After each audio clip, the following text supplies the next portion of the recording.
Look, I'm grateful you found this podcast, but if you're listening to this because you think you might belong here, then my advice would be to stop right away. Listening to the Half-Blood Hill Show will only burden you with knowledge and insight about the Riordanverse that will make you more of a target. After all, as we've been told, once you know the truth, then it's only a matter of time before they sense it too, and they'll come for you. But perhaps you're already known to them, and in that case, you've come to the right place. Join me, your host, Jared Kyaw, as we dive deeply into the works of Rick Riordan, chapter by chapter, here on the Half-Blood Hill Show.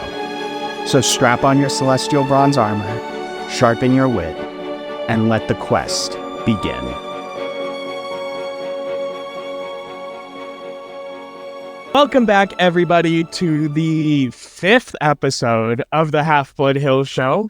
Still crazy to think that we have been doing this for 3 weeks now, actually, because you popped in 3, 4, 5, it's the 3rd week of doing this. And it's been a blast. Love reading through Percy Jackson. Unfortunately, some characters have not aged as well in my mind, but we will talk about that much later. But today, I am here with my co-host Jay to talk about Chapter 5 of The Lightning Thief. I play Pinochle with a horse. And as always, we're going to start with the summary. And we start with Percy having these weird dreams and being nursed back to health by Annabeth with what we'll learn is nectar and ambrosia, which are the foods of the gods. And Annabeth also brings up concern around the summer solstice, which was mentioned way back in chapter 2 that Grover and Mr. Brunner were talking about. During this time, Percy is also watched over by Argus, who we'll talk a little bit more in terms of like mythological reference, and Grover, with Grover feeling particularly guilty about his failure to protect Sally. But eventually Percy will recover, and Grover will serve as Percy's guide around Camp Half-Blood for the first time, and Percy is led by Grover to the Pinochle table, where he will meet Annabeth, Mr. D, and Mr. Brunner, who will reveal himself as Chiron in this chapter, the trainer of Demigods. At this table, after Annabeth leaves, Chiron finally reveals the nature of their world to Percy, and Percy learns that Mr. D is the god Dionysus. Through this conversation gets a little bit, contentious, with some lines being thrown in there that on second reading, I'm like, wow, the people at this camp are terrible. But Percy will leave this conversation with more information than he's ever had before to go to cabin 11, which is the Hermes cabin, alongside a now Chiron in his complete centaur form. And Percy leaves the conversation wondering basically the question most of us would be wondering the first time we read it, which is, who exactly is his godly parent, and what is to happen to him now? So overall, Jay, how did you feel about this chapter? Let's just do overall thought real quick. Oh, you're on mute, I think. Apologies. I was sipping my ginger ale and didn't want everybody to hear me gurgle it. I'm kidding. But no, in all reality, this chapter is a little bit maddening in that, okay, maybe I shouldn't say it that way. It's a bit maddening in that I just want Percy to be in the know at this point. Where I'm so eager for him to learn about why Zeus is so upset and why any of this is happening. Somebody tell him why, not what. And that, I feel it in my soul. But at the same time, like I was saying earlier, and we'll get into later, this introduction to Mr. D is very interesting to me. What an a-hole. But also, his description is pretty fire. And this look that he gives Percy is also pretty masterful. So I think beyond my deep-rooted desire for Percy to actually know what's going on, it also is a very well-written chapter because I just love the way that Rick introduced his characters. I think it's masterful. I agree. I think this is probably my favorite chapter that we've read so far. There's a lot of really cool things that happen in this chapter, especially for someone who like read through the entire series. All these hints that you pick up on that are like the seeds that are planted in this chapter that will grow way later. I really love it. Going back to this one was just awesome. So last week we tried to break it up into 3 categories: like the mythos of the Percy Jackson series, character and plot work, and then general mythological references made throughout the chapter. And so this one was definitely a lot heavier on character than I think any other chapter we've read so far, with like developing them. And so we are going to get to that. We're going to start with things we learn about the mythos of the Percy Jackson universe. And the first thing we learn is about the way demigods heal. And like we get to see that there are certain parts of them being half god that are not just related to the powers they inherit from their parents. And one of those things is that they can eat godly food, but they cannot eat it in large portions, or else they will crisp up, like they will burn into a crisp and die. And so those 2 godly foods are ambrosia and nectar. They're the food of the gods, and they taste differently depending on who is eating the food.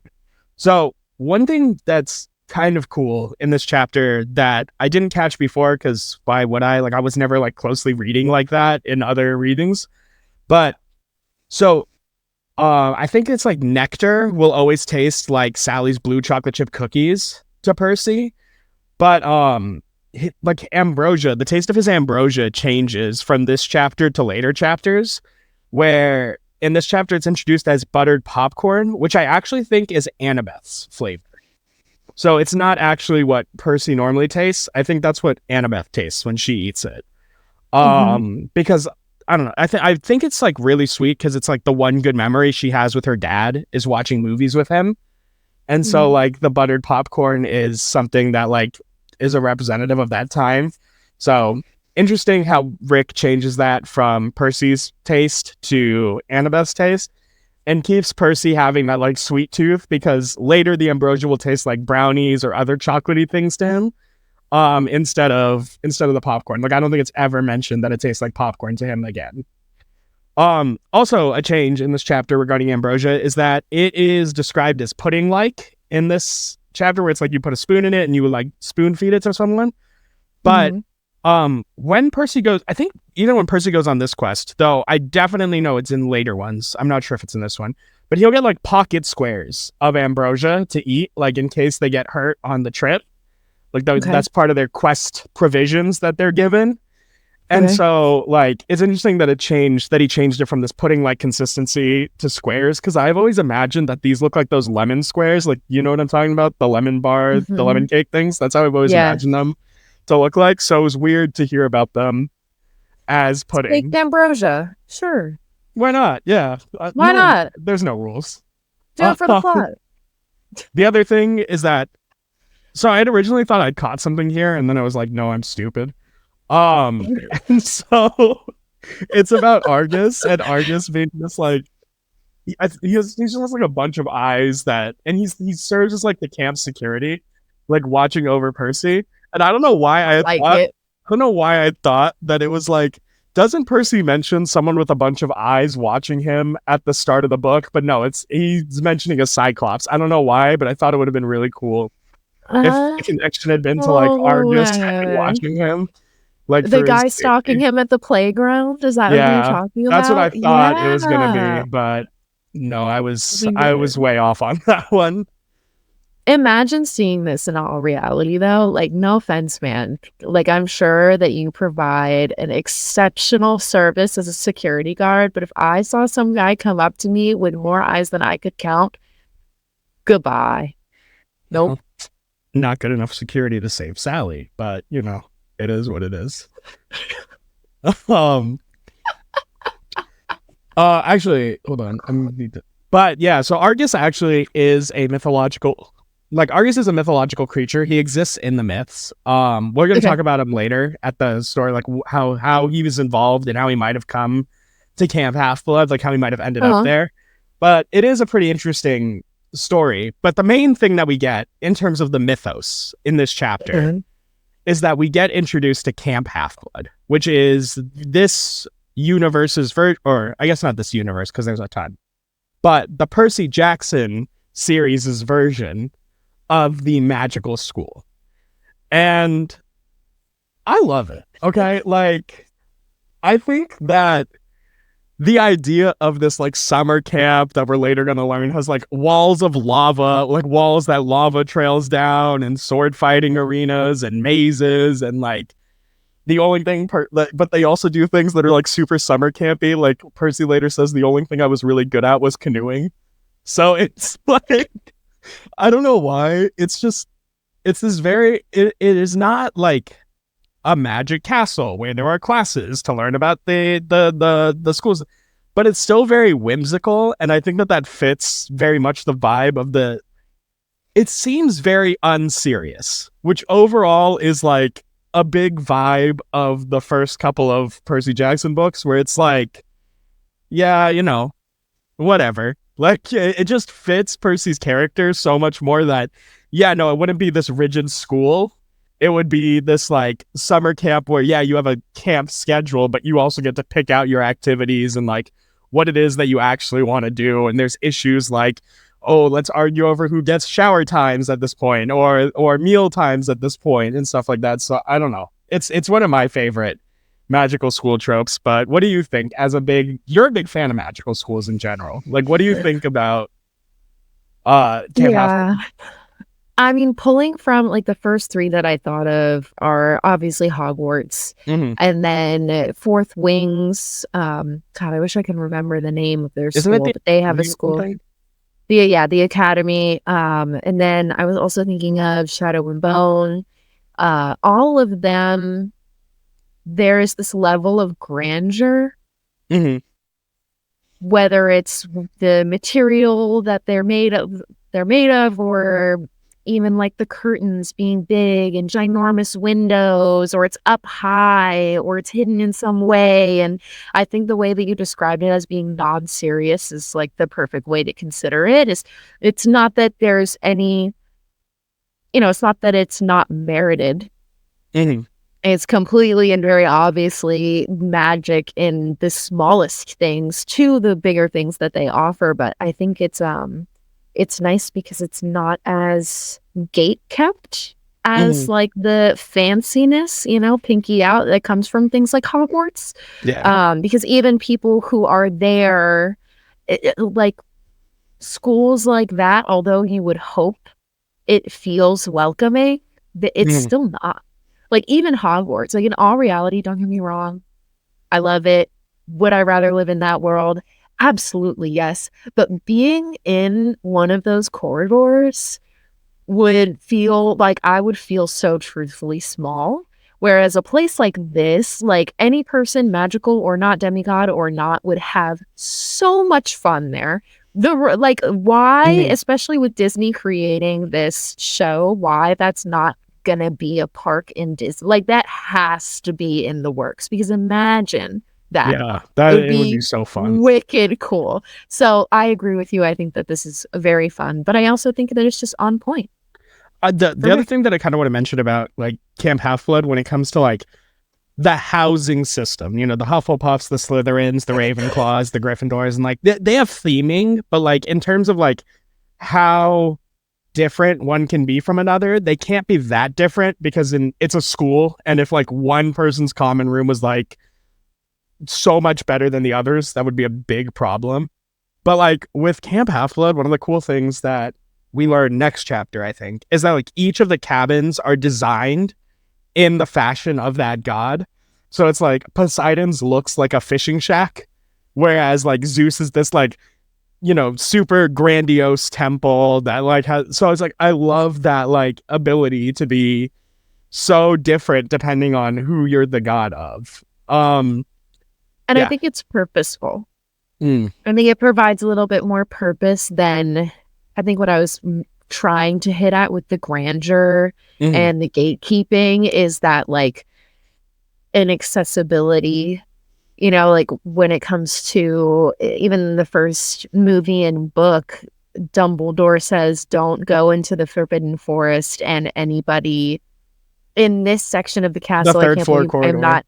Thank you. Yeah. Like he introduces a bunch of places that you can't go. So there's Mhm. like a limitation to people, whereas Camp Half-Blood is structured solely to support. There is nothing that you can't do. Like, yeah, it may be in a bubble and people outside can't come in, but everybody inside Once can you're do in, yeah. basically whatever they want. Learn what you want to do, get skilled in what you want to do, you know, like Yeah. find teachers and what it is that you want. Well, don't find teachers. Unfortunately, you're not going to find very many of those, but Nobody's teaching you there. but yeah, I just brought up two things. The mention of teacher brings up two things. Is that one, as cool of a magical school as Camp Half-Blood is, Percy actually doesn't benefit a lot from it because he goes out on quests almost immediately every time he gets to camp. Like, maybe he gets a few weeks of training, like in between. I know that in the Battle of the Labyrinth or something, like he has time that he actually gets to train in Camp Half-Blood with a sword master, but like very rarely does he actually spend enough time in Camp Half-Blood to, I think, gain any of the resources.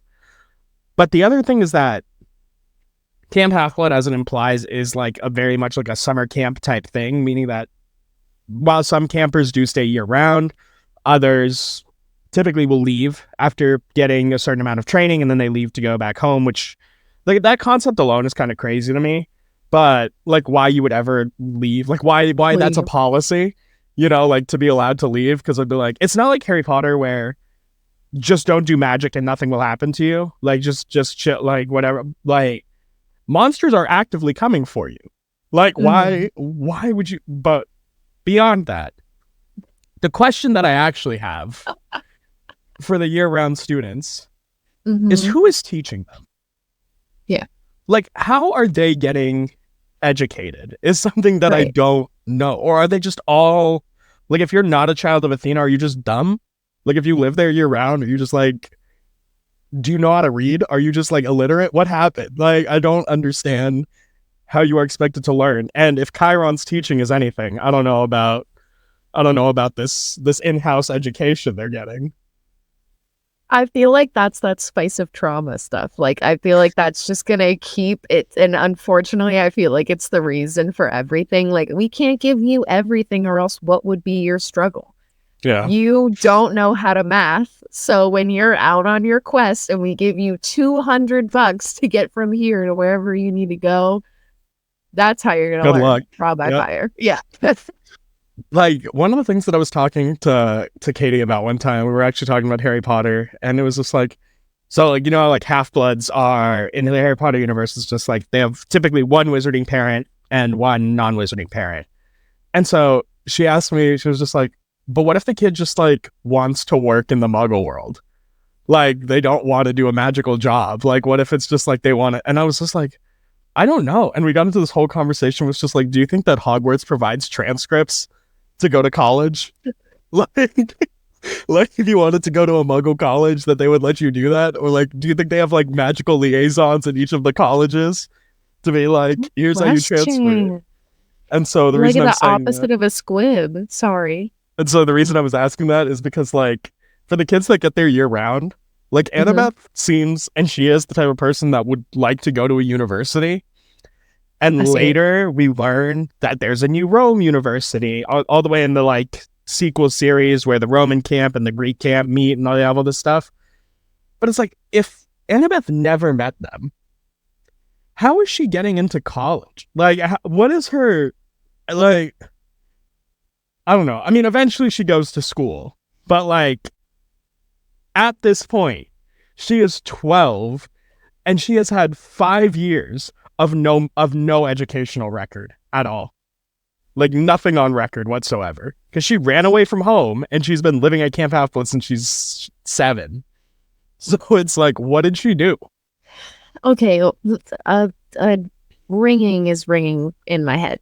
And I'm wondering about that comment that Grover made, I think it was last chapter before he passed out, where he's kind of like muttering to himself. Maybe it's the chapter before, I don't know. He's like, they never make it past 6th grade.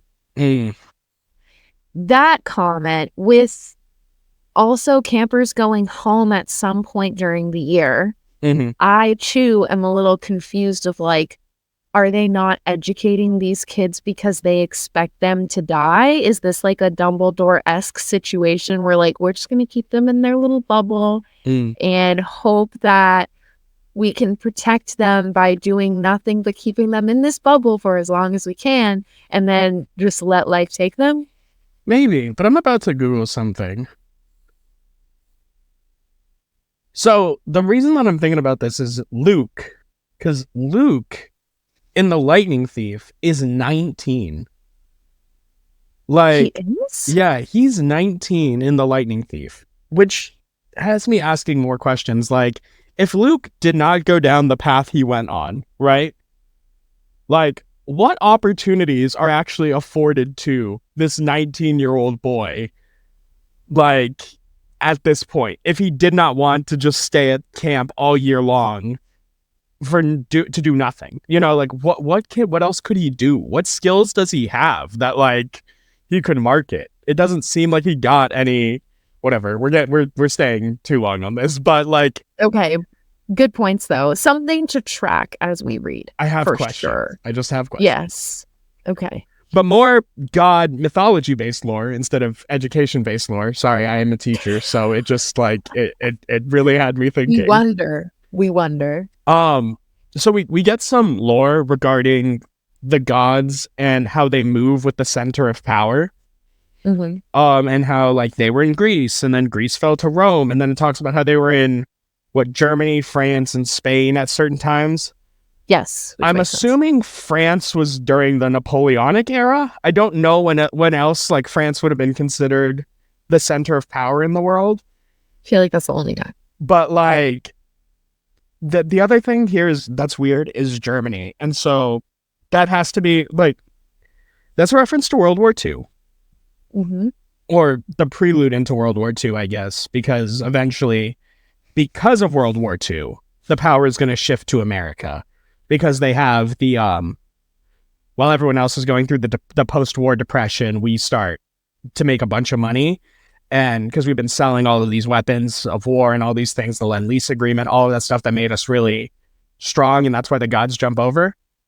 But there is some disturbing lore in this universe regarding Hades and World War II, because during this time, Hades is in Italy, and it is suggested, it is implied, that either Mussolini or Adolf Hitler were demigod children of Hades. Oh. And like, it is because of those people is because of Hitler or Mussolini that the Pact of the Big Three was agreed upon, because the children of the Big Three could cause too much damage to the world. Like, that was the original lore, I think, of the series. Was that confirmed, or is that like hypothesized? I think that is confirmed. Like, here. Wow, that is. Wow. Yeah, so it is. So yes, it is assumed that Hades' children were Adolf Hitler and or Benito Mussolini, because Hazel remarks how much Pluto looks like Hitler upon their first meeting. However, Rick Riordan said at a book talk that Hitler was not a demigod. But then it's also noted that World War II was caused by children of the Big Three. So, dun dun dun. Crazy implications of that line. But into something a little less, I guess, aggressive is that the way that Riordan will tie like real life things into his lore. So like he talks about how like you can tell that the Greek gods lived here, or the Greek gods influenced here, because of the construction of things like our White House or the Rockefeller Center, or things that have like very clear Greco-Roman undertones, which like go to show, or not even undertones, like literally the architecture style is Greco-Roman. And so like it just goes to show how like I love the way he just looked at all of these things that he saw like in DC and in Chicago and in New York and all of these, and then he just ties that into his story where it's like, oh yes, they were built by children of these demigods, or like demigods of these immortals, and they built these as symbols to the gods and stuff like that. I don't know. I find that just awesome. I find that his story is an urban fantasy, but I like that he doesn't let that restrain him. Like, he still world builds even though the world already exists. And I find that such a fascinating ability to do. Rooting it in reality, I don't want to use relatable as a word. I think it just hits better. Yeah. It just makes it so much more palatable that, like, yeah. Like, look how I am connecting the mythology of my story to your world. And then, who was it? Oh, sorry. No, go. Because I was just going to move on to the next point. So if you have something on this point, let me know. Yeah. No, I was thinking about who in our program used to remind us, don't reinvent the wheel. Oh. What was her name? Was it Shireen? No, the lady with the blonde curly hair. We had one in-person class with her. Kennedy? Oh, yeah. Yeah. And I think about that a lot, because I think it's good advice, and I think that Rick is just a really good example of using what already exists. Yeah, you just weave it all together because the material's already out there. You don't need to reinvent anything, and sometimes that's to the benefit of your audience. A lot of keep it simple, stupid with Rick. Yeah. Yes. Yes. But one thing that is not simple, because it is a maddening version of a soft magic system where, like, the rules are so unclear, is the mist. And the fact that even though demigods are supposed to naturally be able to see through the mist, like, without any real required effort, Chiron has such mastery over the mist that until he chooses to reveal it to Percy still thinks that Chiron is a man in a wheelchair. And then at his will, he just comes walking out of the wheelchair as a full-blown centaur. And I think that is just absolutely nuts, this man's control over the mist. But it still upsets me, because why are you not teaching this? What is happening? I half read that page. I knew what was happening, and I knew that, especially being as that was the end of the chapter, that it was supposed to leave me in awe and wanting to read more in the next chapter, but I actually rolled my eyes. Yeah, okay. All right, move on. Sure. Whatever. I'm over it. I'm over him, man. So over him. Just I really hope that later he gets turned around, because I don't remember hating him. So it's like he must do something later on in the story that I'm like, yeah, that's why I like him. But like, there right now, I'm not messing with him at all. But now we're on to character and plot work. And so there's a couple things before I'm going to hand it to you that I want to, like, really get out of the way here, which is that I mentioned it earlier in the summary part, but the summer solstice is mentioned again. And this is the deadline for peace between Zeus and Poseidon. And if the items that are stolen are not returned by the summer solstice, they're going to go to war.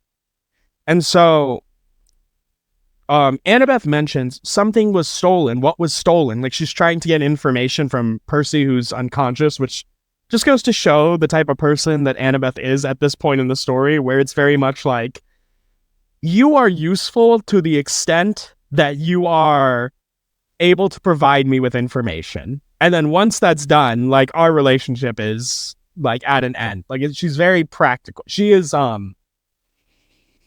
is the word? Like, is it utilitarian? Like, she's very, very, like, this is what we need. This is what needs to happen. This is how this needs to work. And otherwise, like, other than that, I do not care.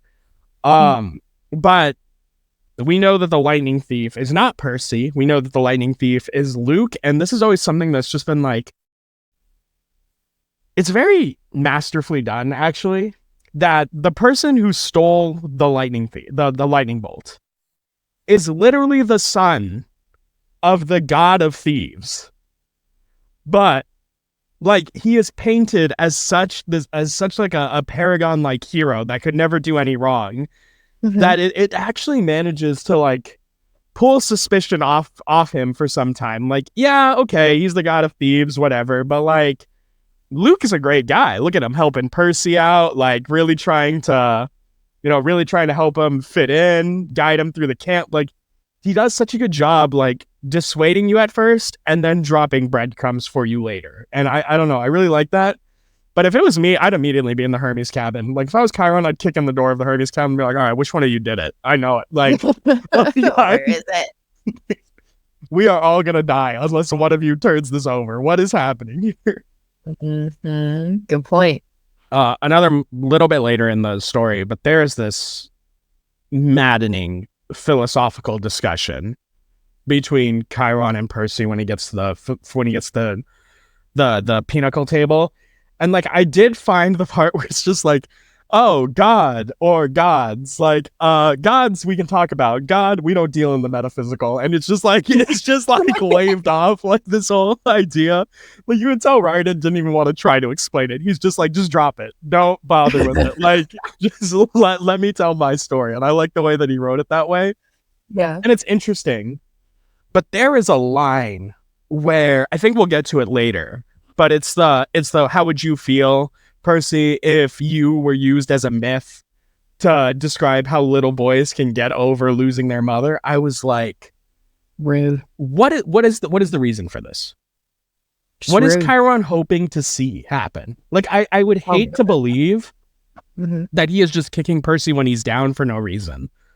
Like, I feel like he wants something out of Percy in this time and like doesn't get it, but I don't know what it is. Like, Percy can't tell you I'm the son of Poseidon at this point. He literally doesn't know.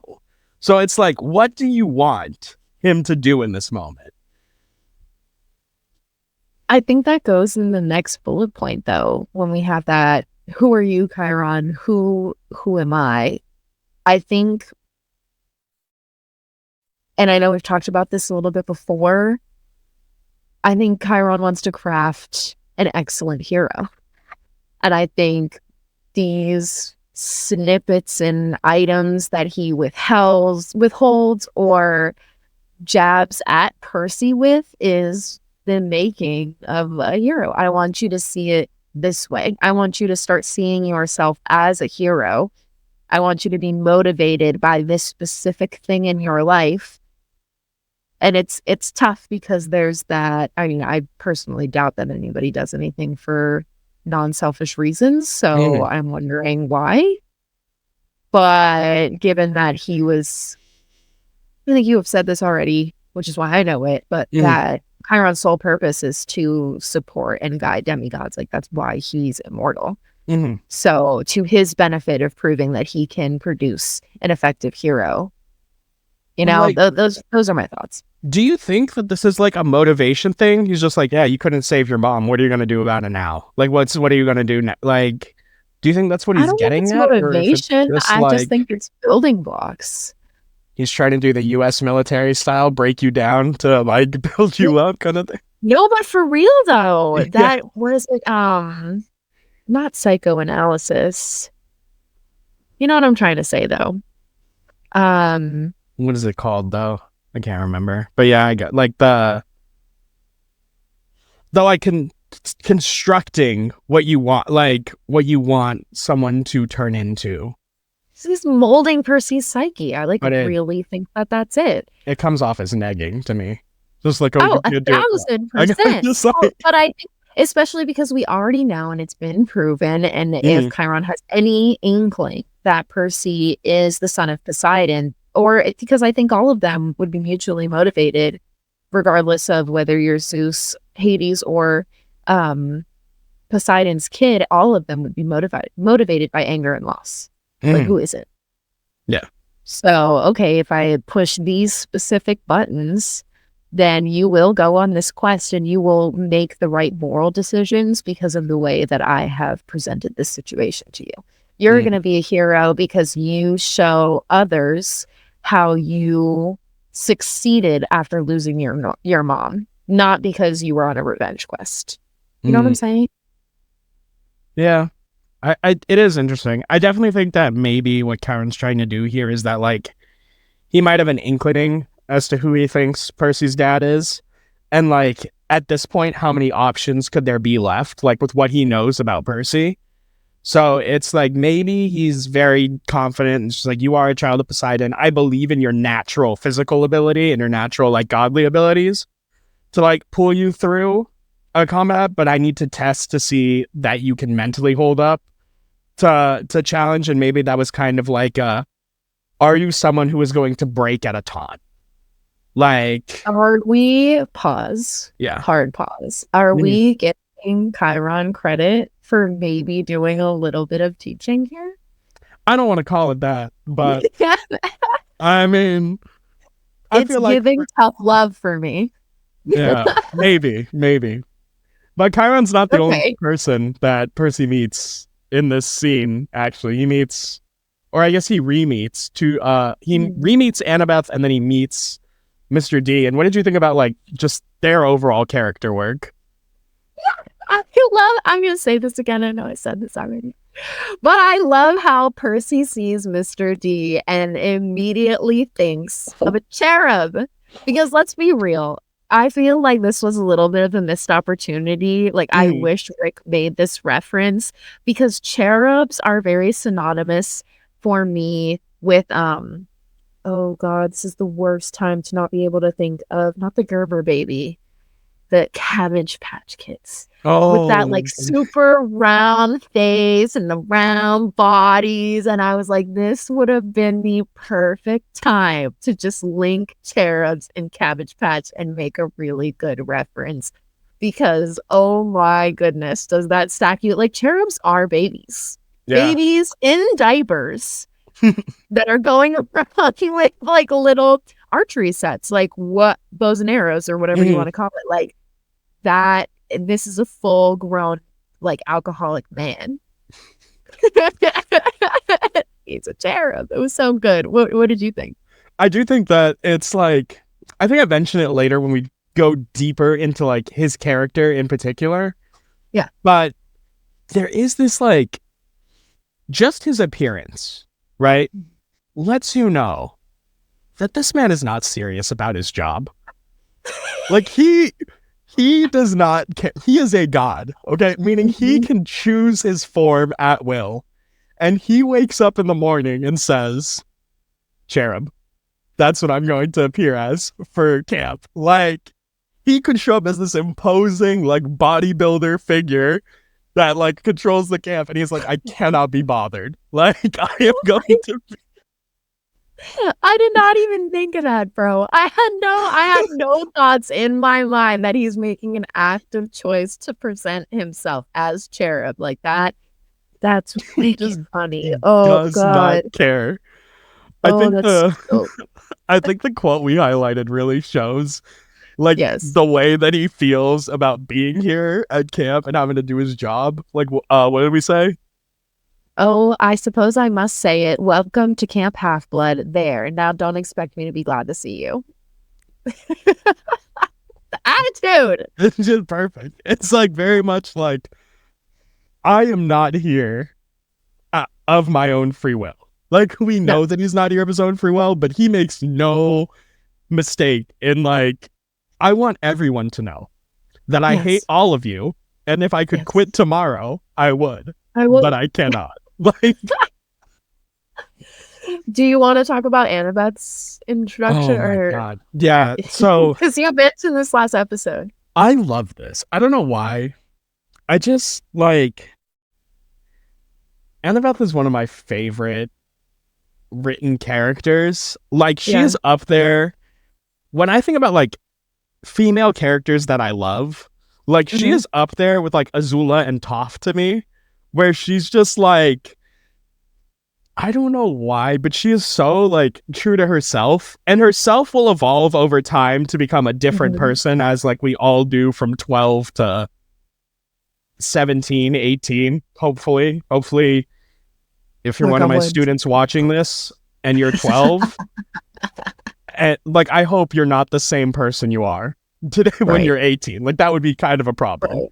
But the way she evolves and the way that she just like, she goes from being this very practical utilitarian person to still being a very like calm, collected, cool leader, but not a completely heartless person or not a completely like disinterested in the value of other people. Like she's very, or not just interested in them for the value they can provide, but because like she likes them, she likes to be around them, she cares about them, she wants what's best for them. And like there's very few things that like in later chapters, you know, or later much later in the sequel series, right, where it's like a character called Piper is going to even like look up to Annabeth as what someone with a limited power set in this world can actually strive to become. Like Piper is a child of Aphrodite, not that many gifts, but like, and she knows like she can't look to Jason or Nico or Percy or these children of the big three who can summon tidal waves and lightning bolts from the sky or make the earth crack and summon an army of the undead. She can't do that. But the fact that like Annabeth still has the respect of everyone around her later in this, I just love the way that her character evolves. So it's like she's not this bastion of power, but she is like a general. She is the general of Camp Half-Blood, and I love that role for her, just how it evolves over time. And just starting with that iconic "you drool when you sleep," it just like, it's not what you expect. When you got her description, when you got her introduction, when your person's like, oh, she's so pretty, I saw her when she was nursing me. For her to just be this absolute weirdo, that the first line being, you drool when you sleep, is just perfect. Like it tells you so much about the character without needing that many lines, you know? Absolutely. And I think that goes hand in hand with Chiron's hands-off attitude. His line in this introduction to the group is, I must say, Percy, I'm glad to see you alive. It's been a long time since I made a house call to a potential camper. I'd hate to think I've wasted my time. I closed the book. I had to take a break. I was so upset. My first reaction to this was, who are you calling? Sally is gone. Because of you. Like, what are you? I'm just like, I have never seen less, like, he could not be less tactful in this moment. No. Like, just kicking a kid when he's down. I'm like, so brutal. I was like, when you really stop and you think about it, Percy's 12. Yeah. He is a 12-year-old boy that nobody is like holding his shoulder and saying like, I'm sorry for your loss. We're here for you if you need anything. Like not even the basic sympathies. Just, oh, you made it. Glad to know I didn't waste my time. It's just, so infuriating. Agree. I think that's a good segue into talking about some of Percy's key points. Yeah, so now we're going to go like character by character and like talk about what we learned about them. Yeah. So there's this one point. Oh, sorry. I was just going to say, so you want to start with Percy? Yeah.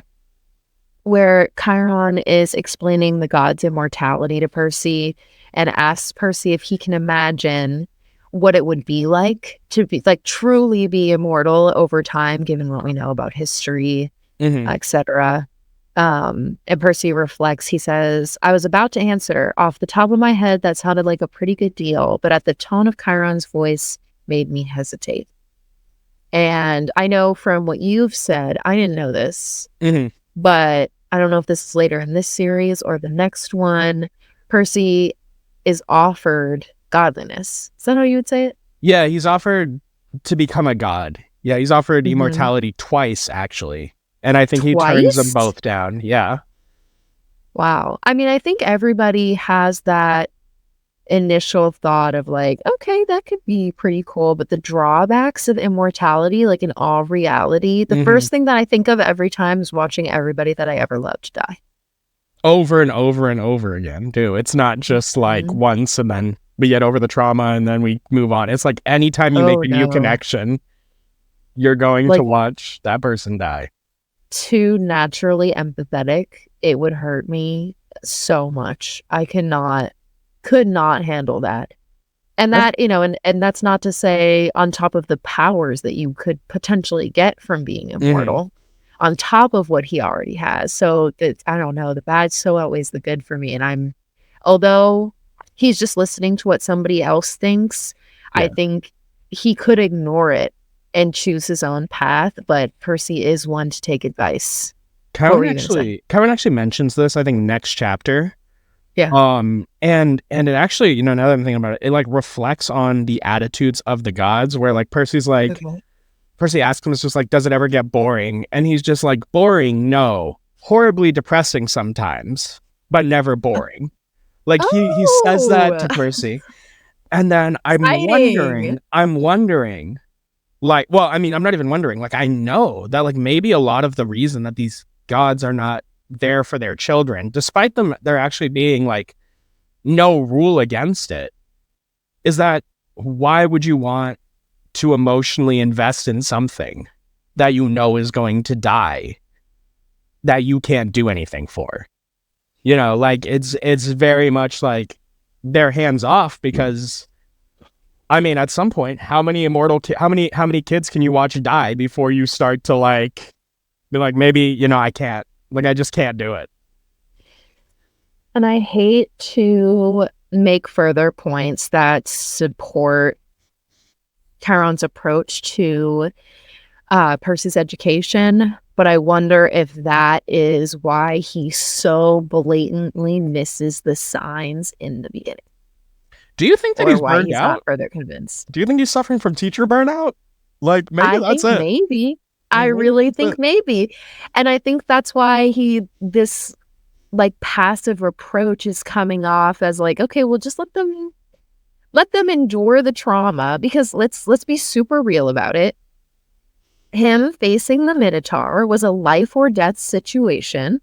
And if he died, he probably wasn't one of the big three. Yeah, very much. It is what it is. So why go out of your way to not know the answer when it would be, not that I morally agree with this. This is not what I'm trying to say. I'm just thinking from the perspective of a burnt out immortal whose job it is to train these demigods. Like, I really feel like he's like, okay, process of elimination. Just let them do their thing, go through their trials by fire. Yeah, if he was a big whoever dog, he could comes take Minotaur. out, then he's fine. Like, all good. This is big. Like, that week leading into winter break, and you're just like, you can't teach because it's like, what's the point? Like, that's where I think he's been stuck in for the last like 100 years. He's just like, what's the point? We're just gonna throw on Ratatouille. Can't do it. Yes. I used to get my kids Play-Doh. That's when I knew I was like, I'm done. Here. There you go. Yeah, maybe that's the answer I've been looking for. I've been attacking him all this time for not being like this active teacher, but like he's been teaching for ever, like centuries. Yeah, he's burned out. Literally ever. His genuine purpose is this. I would have hung it up. I would have gone to Zeus and just been like, listen, man, find someone else to do it. Like, can't. But yeah. On Percy, though, we do learn that, I mean, I said it a lot. We know. I said it a lot in, like, episode 3 when it comes to Sally being a better person than me. But, like, Percy's also better than me. Like, I have to be honest with you. I would like to believe that when I woke up and saw Grover, that I would not jump out of the bed and strangle him. Like, I would like to believe that I wouldn't, like, yell and scream at him, but I would. Especially if I was, like, a 12-year-old kid, and your job was to protect me, and instead you were unconscious. I had to fight a Minotaur by myself, and my mom died. Like, we would not be friends anymore. Like, you are on... You are near the top of my hit list. Like, I hate you. Like, I cannot stand you. But that is not the kind of person that, like, Percy is. He's actually, like, very forgiving, possibly stupidly so, but like he's very, very forgiving to Grover, and like even shows where like Grover takes interest in like, what did the nectar taste like? And like in my head, I would have just thrown it in his face and say, you tell me. Like, I would have been so upset with like him, But like Percy feels bad. Like he feels bad for this person that let him down so tremendously. Like to be all like, oh, I should have let you have some. And like it's especially impactful because like 3 paragraphs ago, he was talking about how much he missed his mom and like accepting the fact that his mom was actually dead because Grover showed him the Minotaur horn. I have a thing. It's not that I don't agree. I see where you're coming from. But also, I have to remind myself of how long Percy has been protecting Grover in school and how he thinks Grover is like a little weird and just needs a little bit of help and assistance. And I feel like the dynamic of Percy is that he's everybody's older brother. You know, like he just collects them all and he's like, I got you. And just like runs everywhere with them and protects them as best that he can. It just like is his makeup, but also like I wonder if they hadn't had so much time together already, if he would have reacted in that way. I actually do think that in this moment, when Percy sees Grover, like, I actually think that Grover would prefer for Percy to be angry at him than what Percy is actually feeling, which is, like, he is upset with himself. Like, I don't think that, like, in this moment, or even, like, in the Minotaur, like, fight area, I don't even think he expected Grover to be able to do anything to help. Like, he's always been the one that steps in to protect Grover because, like, I mean, like, I hate to say it this way, and there is a more delicate way to say it, but it's like Percy knows Grover is weak. Yeah. Like, so there's no, he doesn't have any expectation that Grover was gonna, like, go horn to horn with the Minotaur. Like, he doesn't believe that is an option. You can't even see those horns. He doesn't even believe that's an option. So it's like, he's definitely kicking himself here, where, like, it hasn't hit yet. It's like, you know, when the stages of grief where he's still in like the disbelief stage, like he's just coming out of the disbelief stage, but he's more upset with himself than anything. Like he's like, I should have been able to do something more. And I think that's just, it's very hero. It's very, I am the hero of a young adult story, and I am going to take the blame for things that are not my fault. But it is just very much like, I don't know, it's very Percy. And we know that it ties into this, like, his fatal flaw of loyalty and that he couldn't do what he wanted to do. And I think that that's further endorsed by our next bullet point. Grover was a satyr. I was ready to bet that if I shaved his curly brown hair, I'd find tiny horns. Now, let's talk about that for a second.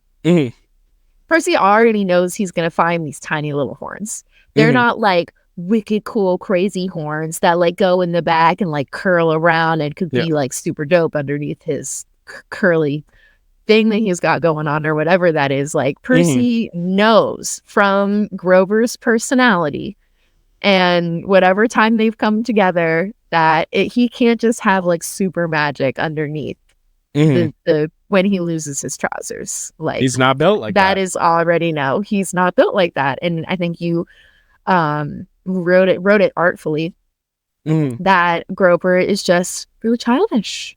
Like even though technically he's what, 24 or 26? 26. 26, like that is really genuinely a baby. Yeah, I read that. No, because like the reason that I wrote that he was childish is like, where is it? Percy is the one going through something right now, right?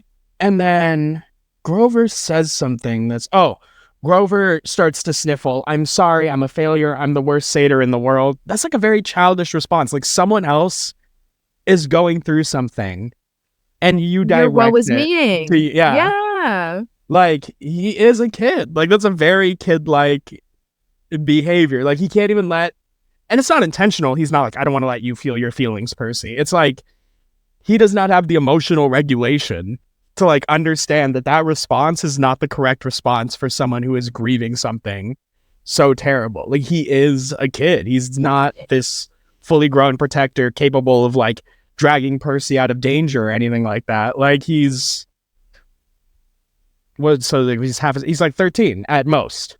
Like he's 12, 13 at most, because they age half as fast. He's a late bloomer to begin with.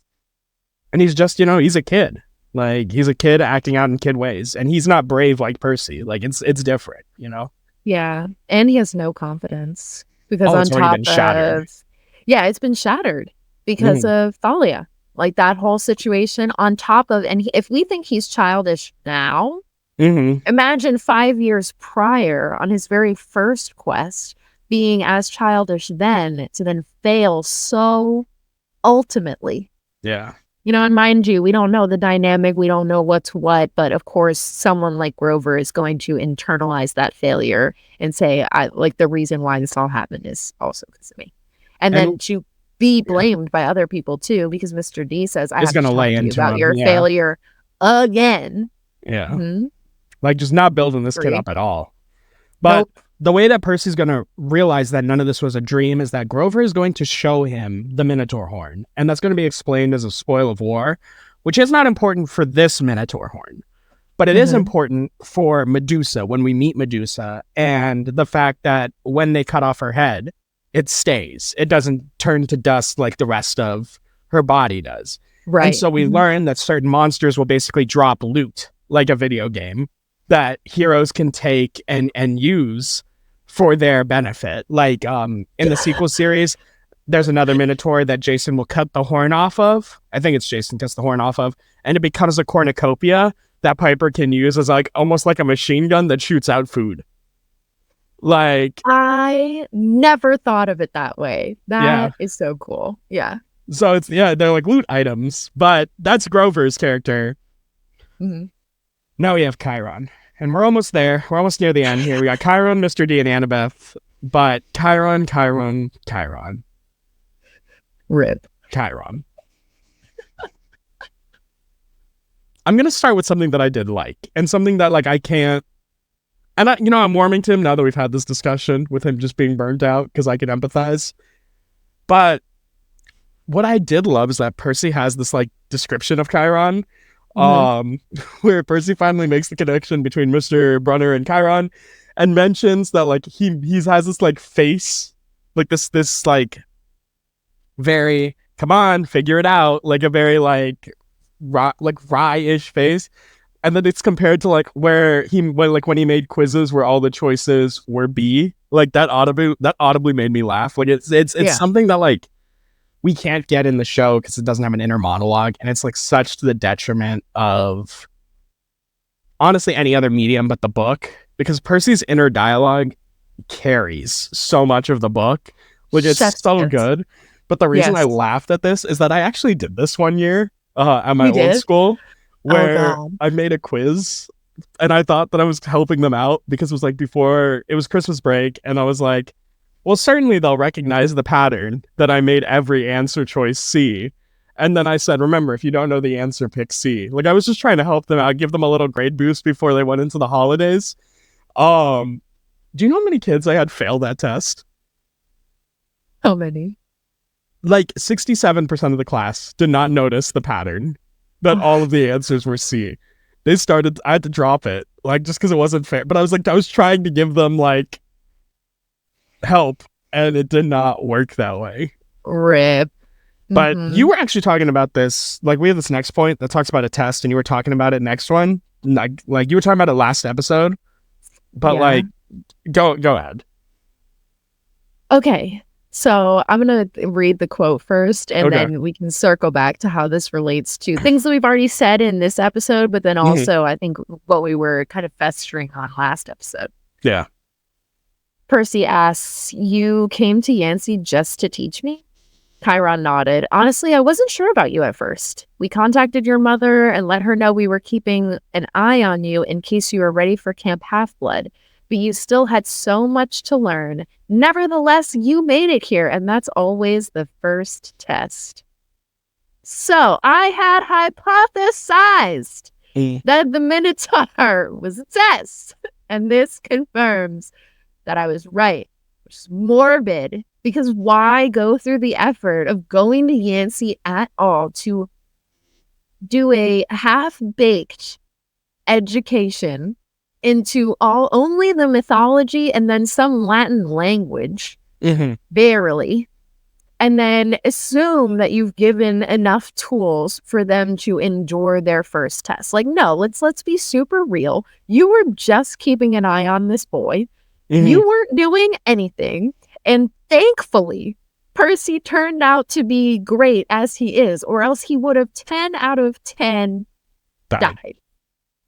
This is actually very, very Roman, which is interesting. So I theorized in episode 1 that there might have been a time that Chiron was teaching Roman demigods. And so in The Lost Hero and in Son of Neptune, which are the first 2 books of the sequel series, we learned that basically the goddess Lupa, who is the wolf that raised Romulus and Remus, the two, are you familiar with the myth of Rome? Yes. Yeah, so like the wolf that those two like nursed on until they were like adults and stuff, she's a goddess, and her role for the Roman demigods is that they go to the wolf house. Like for some reason, instinctually, they're drawn to the wolf house, right? Okay. And Lupo will train them, like physically, until they are strong enough to be soldiers of the new Rome Legion. Okay. If they fail, they will die in the wolf house. She will kill them. Oh. Like they're not strong enough to become Roman legionnaires, so she will kill them. Or they will die on their way to Camp Jupiter. And it's like literally said that like as soon as Lupa is done training them, as soon as they pass whatever the physical test is, they are on their own entirely. And them getting to Camp Jupiter is their test. And they don't have satyr protectors or people trying to guide them out there. The satyr protector is a very Greek thing. So it's interesting that for Chiron, when it comes to Percy, he takes this very Roman-like approach as opposed to like this, you got to camp, that's the first test. As opposed to like, let me escort you because you're of important. Like it's very much like he seems to have this different standard when it comes to children of the big 3 to be like you were saying earlier, it's like, you got to get here alive to prove it, that you're about it, or else you're not worth the time. Dang, I bet you're right. And I'm wondering if it's because And I'm wondering if it's because he's just like, I know what children of the big 3 are capable. I've trained Hercules. I've trained Jason. Like, you need to prove to me that you're on that level before I invest into you. And I'm like, it's giving very much, what's his name? Phil from Hercules. The Disney movie. Oh, the itty bitty one? Yeah, the satyr. With the legs? Yeah, I love where him. he's just like, where Hercules is trying to ask for training, and he's just like, I've been let down by heroes my entire life. Like, why would I want to train? Where it's like, is there a little bit of that happening? I don't know. What I do know is that I want to skip this next point because I don't actually feel that strong about it and move into Mr. D for the sake of time. Do it. And just, what a guy. What a guy. Interesting bloke. What a god this man is. What a god. Because when I read this, the note I put into my, like his description, like his physical description of looking like a cherub, the note that I put into my book is that he is giving big wearing sweatpants to the classroom energy here. Like very much like, your teacher is checked out when they show up to work in that hoodie and sweatpants. Like, yeah. I don't know why. It just reminds me of like, because he doesn't want to be there. He's there as a punishment from Zeus because he was flirting with this nymph that was off limits to, or I guess this is very like teenage bro behavior where it's very like, this is giving dibs. Yeah. That is very much dibs. Like that's it. It's always been weird for me.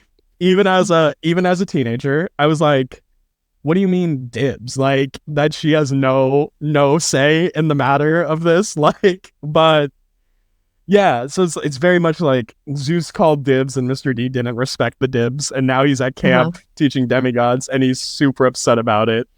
And the thing that I've always loved about that is how much Mr. D hates demigods, despite he himself being one before he turned into a god. So it was like him and Hercules. Oh, the irony. that started off as demigods that later became full-blown gods. Yeah. And like Mr. D becomes a god, or Dionysus becomes a god because he helps his father defeat the giants, I believe. Like the when the giants come out of Tartarus. Because giants need to be killed by a demigod and a god working together. Oh. And so like that's how Mr. D helps and gains his godhood. Gains his godhood. But I just love that he just hates it so much. He hates like I don't know if it's like a reminiscence of like him being a camp half-blood reminds him of what his life was very, very difficult, and that's why he hates half-bloods or whatever it is behind it. But like it's always been funny to me that this man is a half-blood, was a half-blood at one point, and just cannot stand him. I think you hit the nail on the head pre-recording too, when Dionysus is mostly known for being the god of alcohol. I don't know if parties it's the best way and to merriment. Merriment. That's what I was thinking of. But then also when you shed light on the fact that he's also the god of madness, which honestly makes sense, because I feel like those who suffer from alcoholism are often pushing back their own internal madness. And I think that I have to read this section out because oh my gosh, this was another one of those, like, Rick just being the masterful writer that he is. I love the way that he describes certain things in this moment where Percy's having that like click, like, okay, finally the Legos are falling into place and I'm understanding it and seeing the picture. And Percy goes, "A god, you?" looking at Dionysus, and Dionysus turned to look at me straight on, and I saw a kind of purplish fire in his eyes, a hint that this whiny, plump little man was only showing me the tiniest bit of his true nature. I saw visions of great vines choking unbelievers to death, drunken warriors insane with battle lust, sailors screaming as their hands turned to flippers, their faces elongating into dolphin snouts. I knew that if I pushed him, Mr. D would show me the worst things. He would plant a disease in my brain that would leave me wearing a straitjacket in a rubber room for the rest of my life. That's just such an awesome description. Yeah, like, what just happened? Like, that was the ultimate try me, bro. Because then Dionysus says, "Would you like to test me, child?" Which is very much like a god. It's a godly response, though. It's a godly response for sure. Go ahead, test me. You don't know what you're getting into. I'm not the one. I also love that one of his symbols is the dolphin, and like I love that. One of his symbols is the dolphin. So I like that. That's a reference to. I bring it up in like our mythology references that we're about to get to. Yes, that's important. But yeah, he is just so. He as a character is so interesting, but it's weird because he hates everyone at the camp, right? But later we're going to learn that he has two sons, Castor and Pollux, at the camp with him right now. They're in his cabin, like they're there at the same time as Percy. Yeah. And during the time of the war, Dionysus will begrudgingly ask Percy. I think that's like the only time he uses Percy's name correctly. And he asks Percy to keep a lookout for his sons. So it shows that there's still something in him that cares. It's just buried under so many layers of bitterness of his situation. It's giving me the Grinch. The Grinch? I was gonna be like, it's kind of a mix of like, he kind of reminds me of a mix, like comparing it back to Harry Potter, he's kind of reminding me of a mix of like Snape and Aberforth. Okay. Like that's the kind of like. Okay. Yeah. There is goodwill somewhere in there, but it is buried underneath so much. So deep. Yeah. So deep. Under all that spat. Okay. Lastly, we have Annabeth. Annabeth. Oh my goodness. Okay. Annabeth will have a lot of time later in this book to shine. This one is very introductory to her. But we learn that Annabeth, and then of course by extension Luke, because they arrived together, have been at Camp Half-Blood for a very long time. I think they're the longest active campers at camp at this point.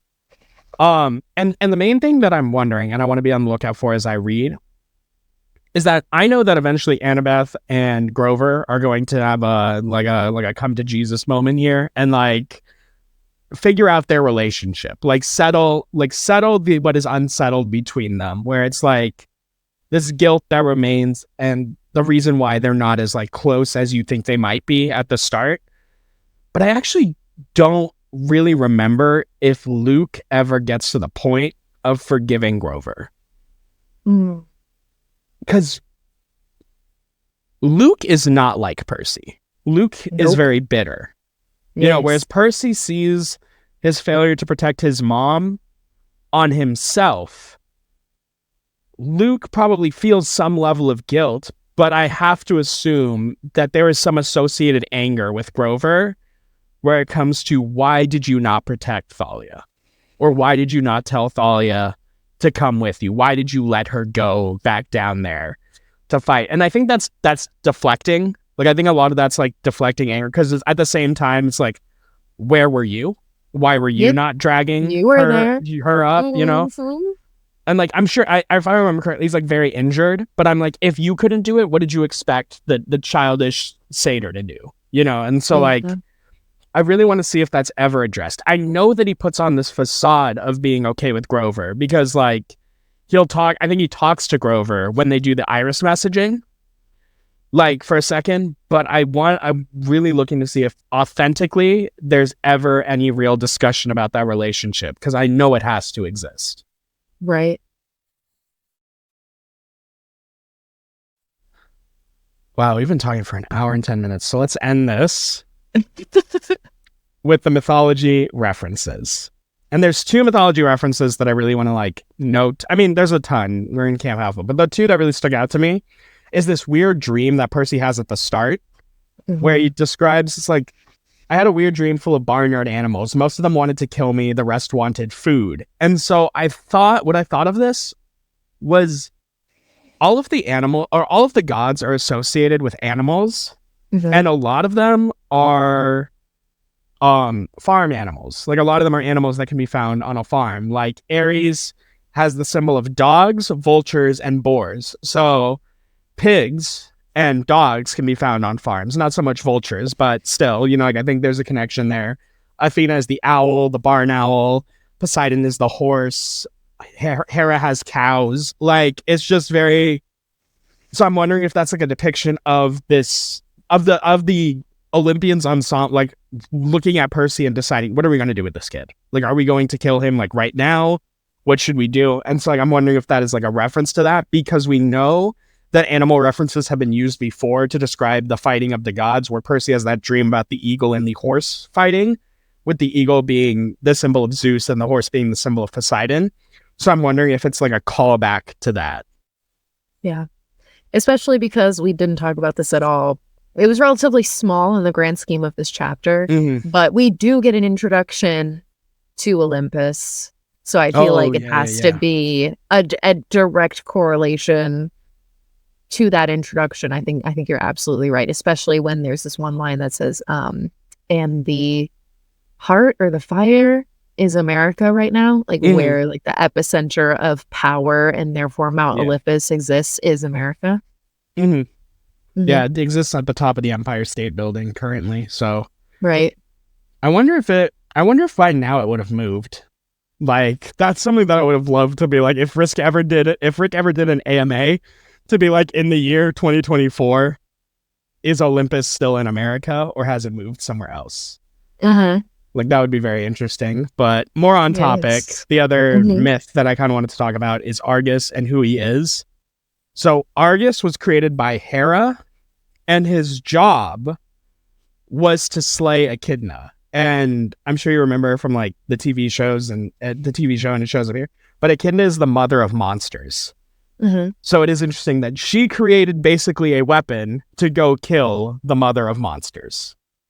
And so he acts, and so like he must have arrived at Camp Half-Blood with this like monster protecting duty ingrained in his head. Like he feels like it's his duty to go kill other monsters. So it makes sense why he would become the security of Camp Half-Blood.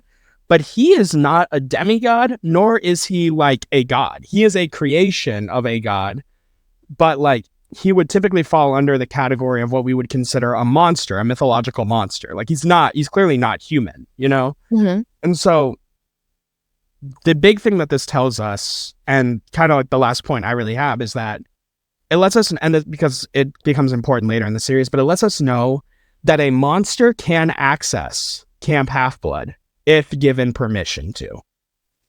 You know, and so like obviously that leads to the monsters that appear in the forest during Capture the Flag.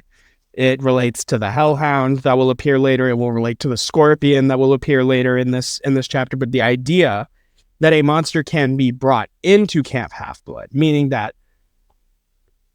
you know, it brings me back to Sally, where it's like the restrictions on this property line seem very open to negotiation, you know, Yeah. and so Yes, something to look out for in the future as we keep reading. absolutely. But with that, I think we've covered everything Huzzah. of chapter 5. I played Pinochle with a Horse. Mm-hmm. Overall, I really enjoyed this chapter. I'm looking forward to Mhm. chapter 6. I'm actually really looking forward to, I think it's chapter 7 or 8, which is we capture a flag. Like that one's a super fun chapter to get to. Yeah. But you know, really excited. Thank you all for watching. If you've made it this far, please leave a comment saying, what should they leave in the comments? Type not blueberry. Oh my God. Type blue chocolate chip cookies in the comments if you actually made it this far. Also, I probably should have plugged this in the beginning, but you know, follow me on Twitter, like and comment, subscribe to the channel, follow us on Spotify and Apple Podcasts, give us a 5-star rating, give us a review. In those reviews, you can also ask questions if there's anything that you would want us to answer while doing the podcast. I think we're up to like 3 ratings, which is not much, but it's still more than nothing. And Yes. yeah. So once again, thank you all for watching. Thank you, Jay, for doing this with me. And as always, I want to make sure that you have an opportunity to plug anything if you want to. Just join us next time for I Become Supreme Lord of the Bathroom. All right. And with that, have a great rest of your day. And until next week, peace. Thank you all so much for watching episode 5 of the Half-Blood Hill Show. If you enjoyed it, I'm sure you'll love some of the other stuff I do here on the channel. In fact, I recently just uploaded a video detailing why I love Sally Jackson, if you still need more of Percy Jackson in your life. I also write book reviews and other literature-based articles on Medium, and finally, as promised, I'm making my way through Hogwarts Legacy 2. Right now, it's on YouTube, but in the future, I'll be moving gaming to Twitch, and I'm thinking about starting The Witcher soon. Anyway, enough of my rambling. If you enjoyed it, please be sure to show it with a comment, like, and subscription, and until next time, peace.